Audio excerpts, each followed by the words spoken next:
my name is Dale Smith. I'm the Managing Director of Bridge Training. And what we're doing at Bridge is we're setting up a series of different styles of workshops, allowing leaders to come together and share experiences. So really that's what we're going to be looking at today is really what is a culture leader. Begin to explore a little bit about what is culture, how it connects to employee engagement, what is that intrinsic link between those two and brand. Because being a culture leader isn't an existing position, and it doesn't have to sit in management. Being a culture leader is leading the culture, and that should exist throughout your organization.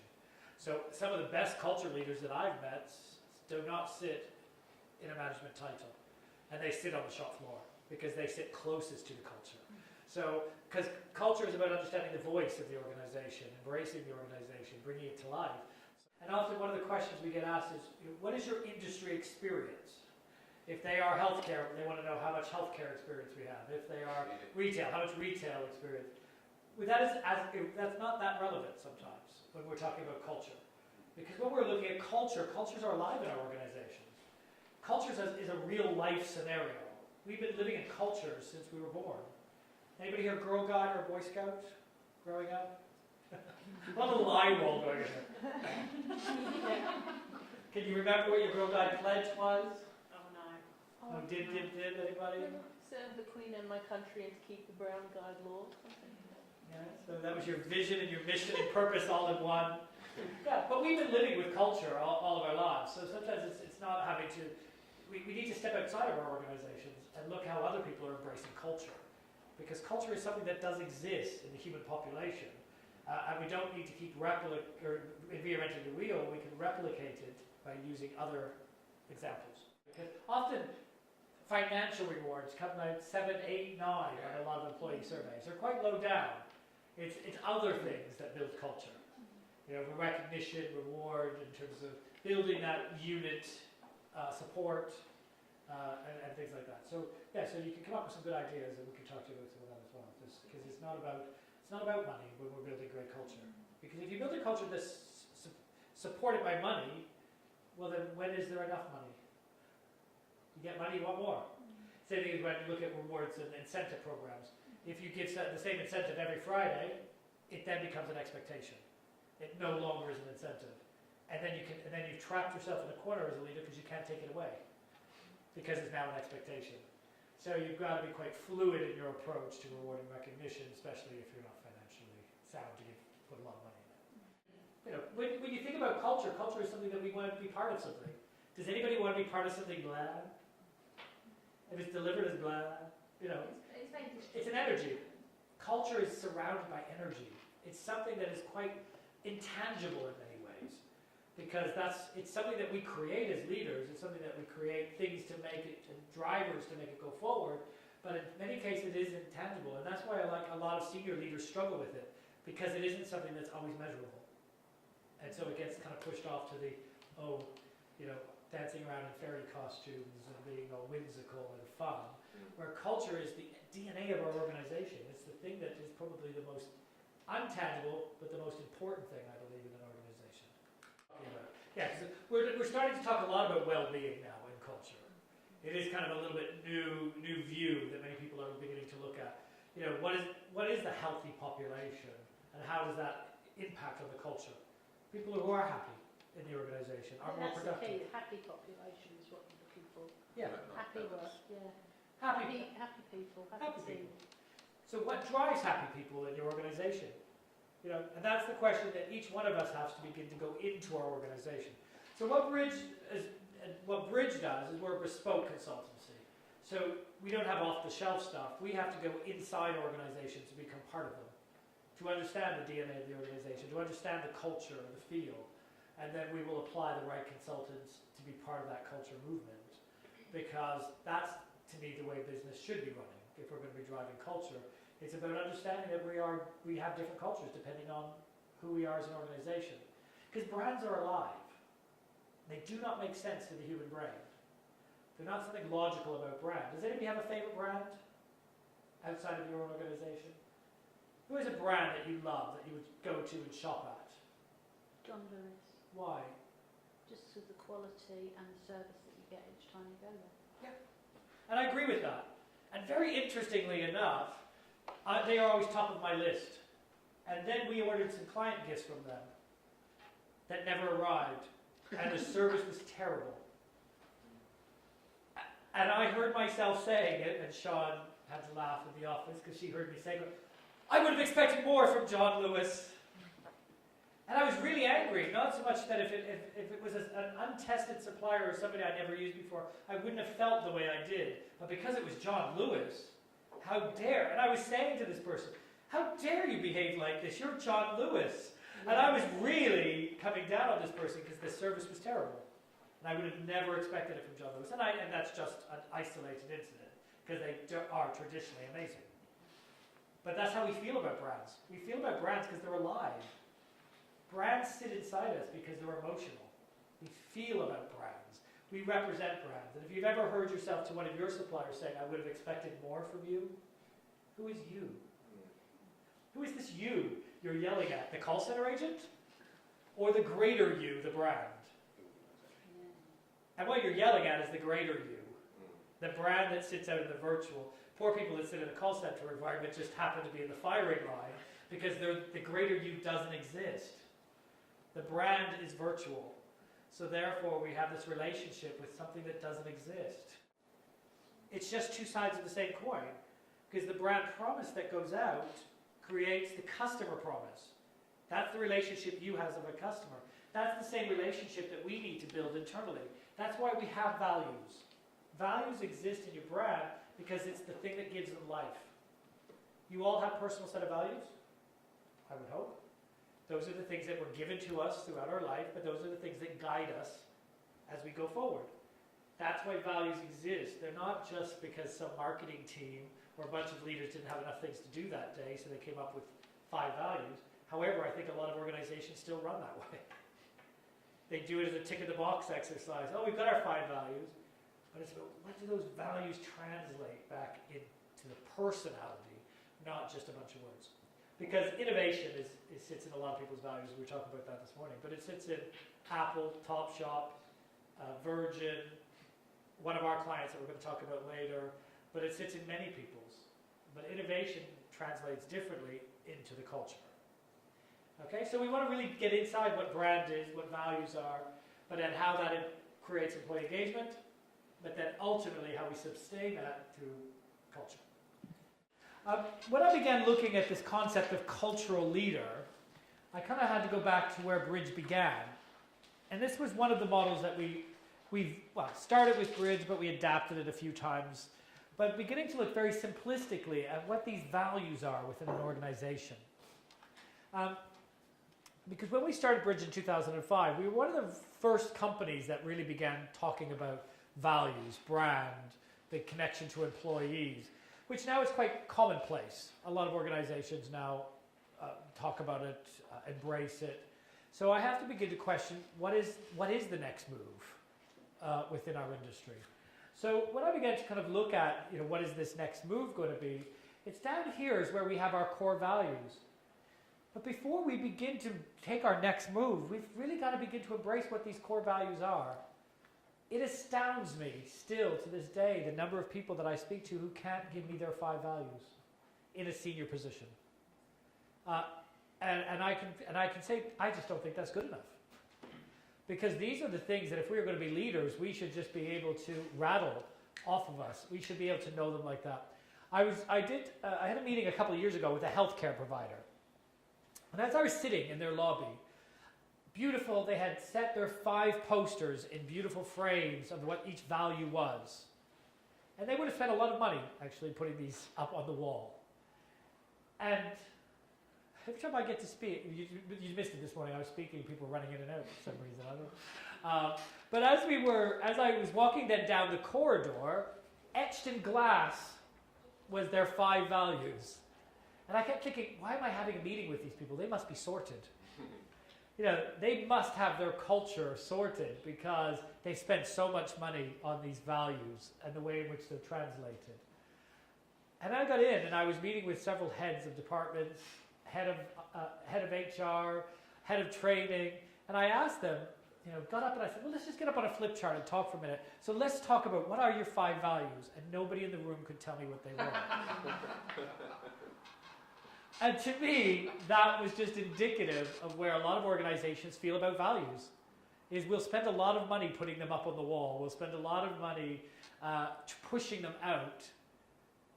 But then that's just money wasted unless we translate them into energy, based on what Marie was saying. Because that is the DNA of an organization. So when we began to look at Bridge, we used to always talk about our core company values sit here. Because when we're talking about ultimately a great customer experience, because I can go into any board and talk about culture and engaged employees and all of that, but most people who sit at the senior level, what do they want to know? Return on investment. Where's my return on the investment? How does that translate into my customer experience? Because that's where my pot of gold sits. Well, actually, a lot of that pot of gold does sit existing in your culture, because if you create great cultures, you have more productive people, more happy people, more healthy people, less churn, all of that stuff. But often they all talked about this. And that's when we set up Bridge, we talked about how these values go out to our customer, and that creates that promise. So as a customer, those values should be translated in all your marketing, whether it be your promotions, your stores, your environment, but all of that customer-facing stuff. Whether it be adverts, Twitter, Facebook, whatever, all of that should be value-based, because that's your projected personality. That's the messages you're sending out. And then that builds an external customer profile of what is it going to be like when I engage with that organization. Because when I engage with an organization, I should already expect something, unless I'm just a blind shopper. But when I go to Butlins, I'm going to go to Butlins because I already expect the experience, because I've been sold the experience. And then that is where we were often talked about. This then comes down into our front line, because then the customers meet our people. And where the key is, and whether it be employee engagement or customer excellence, sits between these two. And that's when our values are given to our population, because they are two sides of the same coin. Your brand goes out to your customer, but also your brand should drive your employee culture. But then when I had to dissect that a little bit further, because as we evolve as consultants and as we evolve as an industry, I began as where I used to always say, put your values out, create employee engagement, and it's done. I don't think that's enough anymore, because we've evolved. So if I'm ultimately trying to get my customer experience right, my brand promise is utilized to create my employee engagement. So use those values. That should be at the essence of everything you are. But then ultimately, that's not good enough anymore, because I can inject all kinds of energy into an organization for fanfare and have fun, but how long does it last? Then we have to begin to understand how employee engagement has to then drive the culture. That's where we talk about the voice of our employee. What is the DNA of our employee? What is the spirit? What is the energy? What are all those intangibles that sit in here? Because you should use those values to drive employee engagement, because there should be brand representatives. Whether you work at a call center, a shop floor, you're a cleaner or a managing director, you're all brand representatives. Because what we call them at Bridge is living brands. Because a brand is virtual. It doesn't exist. It exists in your heart and mind, but it actually doesn't exist. So because it's virtual. Where it becomes live, when it becomes to life, is through our employees. So they have to be two sides of the same coin. So don't put the posters on the wall and say innovative, creative, and all of that kind of stuff, because actually you create disengagement by doing that. Because if I just put posters on a wall and I don't tell you how to work with them, then I could create disengagement, because it's up to me to translate it. So that's when we actually now begin to look at culture. Because culture should be driven by the employee population, I believe. Our jobs as leaders is to create the ventures and create the house that supports it. But culture sits everywhere. You've been dealing with culture since you were a child. Religion, politics. If you went to a university, dormitories, schools, clubs, all of that stuff is culture because it's a collective of people sharing a similar set of values. So our job really is culture leaders, and that's why I say it doesn't matter if your job sits as managing director or as a team leader. Our job is to create the environment that supports the energy, because that's the culture, that's the DNA. And that's where it becomes much more tangible, because we have to do something to get something. It's kind of interesting when we talk about even religion. You know, build a church and they will come. That's actually opposite to that. They came and built the church. You know, they didn't need the church to come. They needed the church to house them. And that's what religion is all about. And that's why we talk about being fans of the organization, being a movement, being energy, because that's really what culture is. Culture is that energy. So our jobs are to house the energy. How?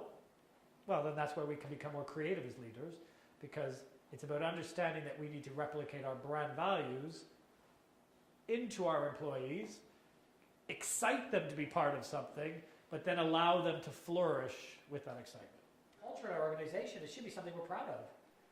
You know, we were talking this morning about, is it something internal, but also is it our veneer? Is it the external? And we actually now are seeing many more organizations making it their external part of their brand. People like Apple, people like Zappos, who are so proud of the cultures that they have internally that they're actually making them part of their brand now. That's actually how they're gaining customers. Because people want to work with them. People want to work with these organizations because they've got great people working for them. And so it's almost gone full circle for many organizations that they are actually have got the brand that used to just translate to the customer, but now they've used their brand to engage their employees. Their employees created the culture, and now the culture is selling to the customer. Because the customer can get those same brands elsewhere, so now as a differentiator in the market, what is our differentiator? If we're just a technology provider selling mobile phones, there might be 4 other mobile phone providers out there, so now we have to create differentiators, so why not make our people, our culture, our differentiator? So when we're trying to get some purse strings opened up somewhere, when we're talking about customers, well, if we get it right, they also bring in customers. Culture is an energy and it does exist, but it has to be driven by things. Culture doesn't just naturally happen. It actually requires a process. It actually requires things to nurture it, whether it be focus groups, whether it be employee campaigns, whether it be ways in which we engage, whether it be having happiness in the organization. They are tangibles. So culture, the feeling you get when you walk through a company that's happy may not be tangible, but when you actually spend some time there, you find it's very tangible, because it only is driven by actions, because you have to do something to get something. If you don't do something, you generally get what you already had. So it's also then beginning to understand where, if we're going to be going on a movement, we have to first understand what is our current culture, because does it need to be transformed? Does it need to be maneuvered? Does it need to be slightly changed? Does it need to be scrapped and start again? Because if a culture is something, it is something. It's an entity. And if I need to change it, I have to first understand what needs to be changed. But to make that a spirit is, I want to give them power back into their organization. Because the one thing that this new brand needs is them to be empowered. So empowered is driven by the things they do, and they have power over, because that's what empowerment is. So we've created the storyboard just around goosebumps, because goosebumps are your brain's reaction to cold. So what are good goosebumps, which you've mentioned? So it's when somebody excites us, somebody does something nice for us, and you get a goosebump.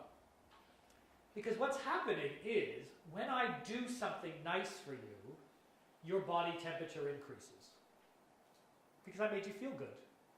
When people make us feel good, make us happy, get us excited, feel passionate, our body temperature rises very quickly based on that interaction. But because the air in the room is constant, your brain gets confused. And your brain thought the room got colder. And that's why you get goosebumps. So I have the power to give you goosebumps by the things I do. And that to me is probably one of the most magical now values as the spirit, is to say that we actually, based on the service we give, can change people's body temperature and give them goosebumps so that they remember us. And now that's a spirit, because goosebumps is something that you can do.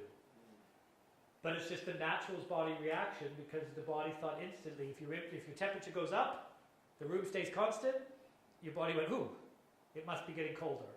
Make sense? It's quite nice because it's aspirational as well, because somebody might not literally have got goosebumps, Yeah. but they can have the memory of it being somewhere towards that. Yes.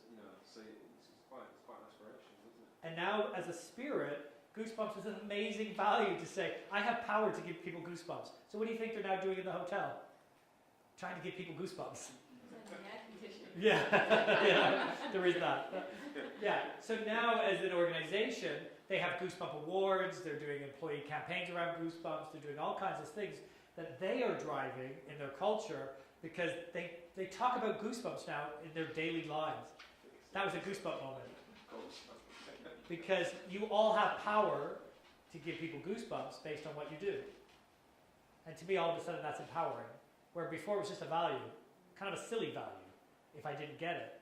But now it's something I can aspire to, because I can control my behavior, which then controls your body temperature, which gives you goosebumps. And all of a sudden, a value now is translated as a spirit. So that's when you're looking at your individual values. Putting posters on walls actually causes disengagement. Because it takes leaders to maybe translate it into the spirit of the culture. Not just values. And I think most organizations go to the values. Let's have a team meeting and create our 5 values. Great, now we're going to launch the values. That's what I started back with over here, saying when we started out with Bridge, that's the way we began, is we said, we've got our company values, we need to put that into the frontline population, and that's going to create engagement. And it does. You use your values to create engagement, but that doesn't create the culture. Engaged employees create the culture. Sometimes we need to start with the team initiatives, but then we need to show and showcase that for the rest of the organization so it becomes the spirit of the organization. Because when people are doing great stuff, our job as culture leaders then is to showcase it to the rest of the people. Be proud of it. You know? Because organizations who get to the next stage, then the next stage is when the culture is supporting it, then they showcase it to their customers. And that's why people like Zappos and this AO that you had mentioned and other organizations who truly believe their cultures are amazing now are showcasing them. You go on their websites, they've got videos. Rackspace is another great one that you can go in if you Google Rackspace. They're a great company.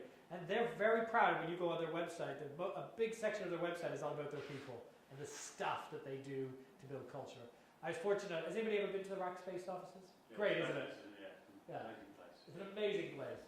And so some of that's supported by leaders, but a lot of that's supported by the culture, driving it forward and the things that they productivity and stuff is amazing.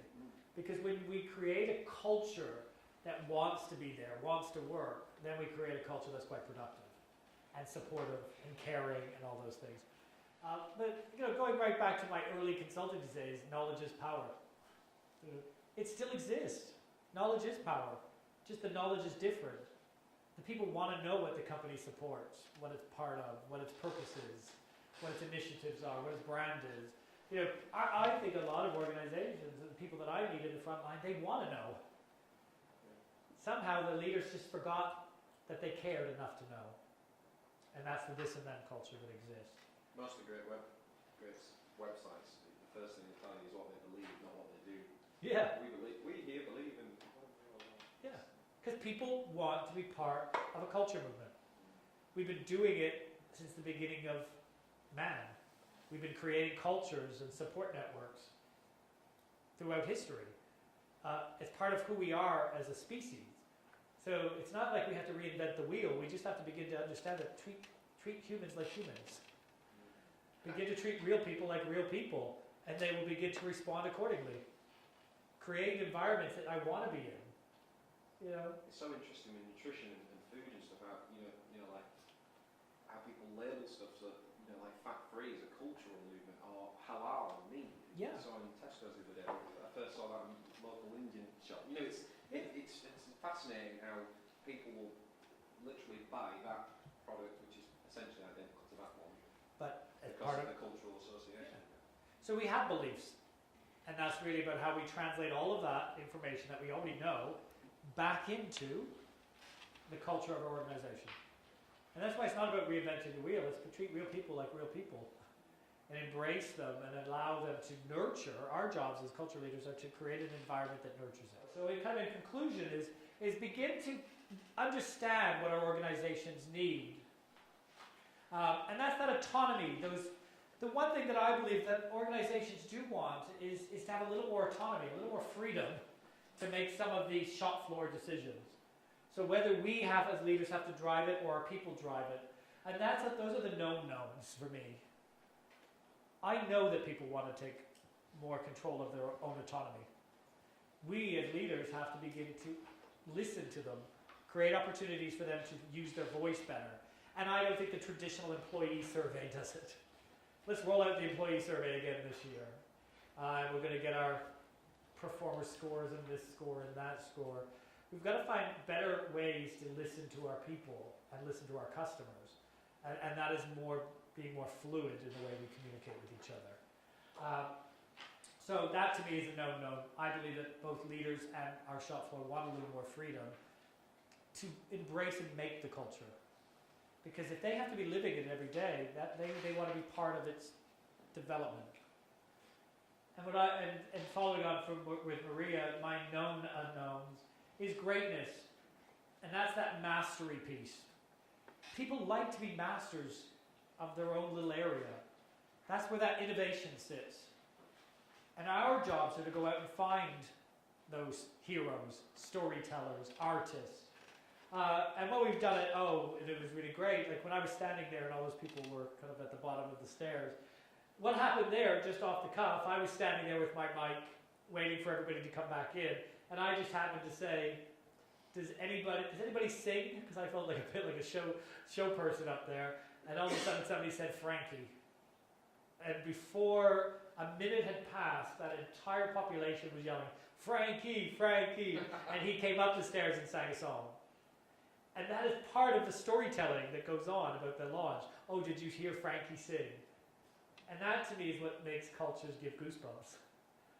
Those little unkept secrets that sit within our population. So who are some of your unkept heroes? Because those are the real people that drive culture. The athletes, or the people we can support, or the artists, or the storytellers.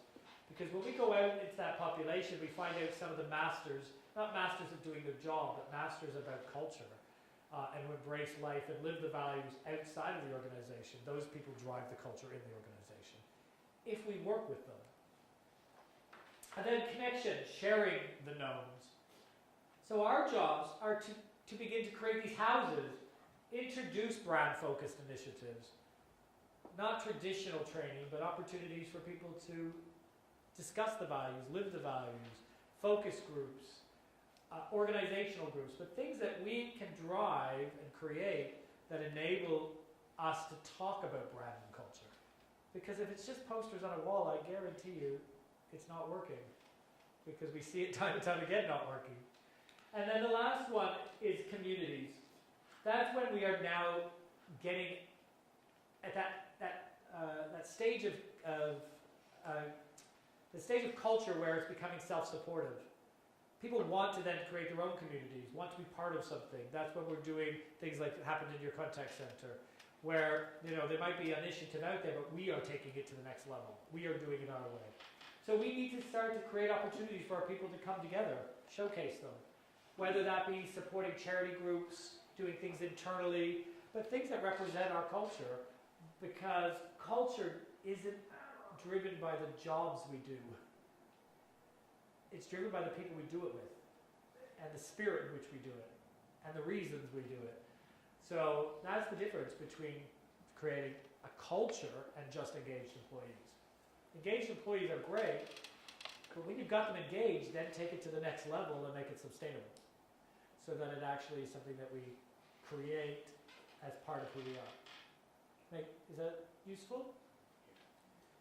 So where we started by maybe not understanding what organizational culture is, because it is a feeling. Yeah, it's a feeling when you get there, but you have to do stuff to get to the feeling. Okay. Any questions? I kind of wore you all out by the end of the day. See, I don't wake up until 4 o'clock in the afternoon. I'm good to go now. I snooze in my own head till about noon or 2. Does anybody have any questions? I think I had one from right at the start of the day, which was about when is the right time to launch company values. Obviously, there's different scenarios. Like you're launching a new business, for example. Do you do it from the start? Do you do it? Yeah. Wait till you figure out what that you do, or the how, and then also with a long-running organisation, something that's been established 20 years. Yeah, and I think that's where some organizations just get it wrong. They find, let's launch our values. They follow the cookie cutter approach. And that's again why Bridge, we do it the way we do it. There is no cookie cutter approach to us. We have to get into the DNA of the organization because there is no right or wrong. There's ways of doing it. So the first question you have to ask is, what is my culture now? So where is my culture and where do I want to move it to? Because it could be an existing culture, an established culture, a dysfunctional culture, an already happy culture I want to take to the next level, an amazing culture that I want to keep alive. So if you have to begin to see these things as alive, if it's alive, I have to then begin to understand what's making it alive. And then what do I want to do with that life? Because we really, as a culture leader, what we are is we're parents. And the culture and our people are our children. So we have to then realize where we want to take our children going forward. What schools do we send them to? How do we challenge them? How do we excite them? All of that stuff. Because culture is alive because it's a spirit. It just isn't physical. So when we begin to think about it that way, it's about what do we need to do to keep the spirit alive. And then it becomes a little bit more easier, I think. But if it's untangible, we often can't measure it, so therefore we stumble over it. Yeah? Any other questions? Great. Well, thank you for your time today. I hope you enjoyed it. We're also setting up a LinkedIn room. So you can type in Bridge Training and it should pull up the LinkedIn room as well. And we encourage many of you, we'll send out an email to everybody as well, but I encourage you to join it from the group this morning and then this group here. We'd like to set up a LinkedIn group which allows you guys to share some of your experience that you've now done this over the 2 days. So maybe you could have a little bit of dialogue with each other, pose a couple of questions, and have the group that was from this morning and today address and answer those. And we'll always keep monitoring it and filming it. Good. Thanks for your time.